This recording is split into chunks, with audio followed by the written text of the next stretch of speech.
When approaching women, even before you have said a word or done anything, she has already unconsciously put you into one of three categories. Number 1. I like him. Number 2. I don't like him. Number 3. Undecided. Now that you are aware of the three different categories, let's go over each one's strengths and weaknesses for you.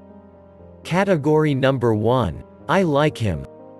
If you happen to look or remind her of someone that she liked, dress in a certain type of way that she finds attractive, or anything else that she happens to connect with, congrats, you have a heads up on everyone, and when it comes to taking it to the next level, it's all on you.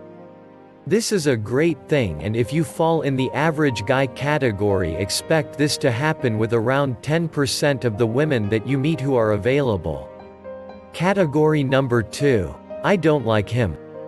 You ever meet someone and for no apparent or real good reason you don't like them? Guess what, women are the same way, and for good measure most women throw unconfident men and a whole slew of petty reasons in there as well. If you fall in this category, and at least 10% of the time you will if you're just an average guy, unless you have some unknown outside factor to enhance you, like hot ex still after you, famous, rich, etc. There is nothing you can say or do that is going to get this woman to change her mind and be attracted to you. Category number 3. Undecided. The majority of the times, about 80%, as you are an average guy, you are going to fall in this category, which, if you have done your studying and reading on seduction and how to attract women, is a perfect place to be.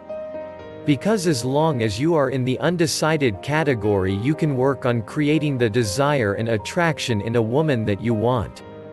This is very good news for you, my friend. Of course, the time is now for you to get your life in order so that when you walk up to a woman that you find to be a potential partner and she is thinking to herself maybe or maybe not over the course of a cup of coffee or tea, you can turn that maybe into a yes and increase your success with women tremendously. If you want to know more about dating programs, please check the descriptions below.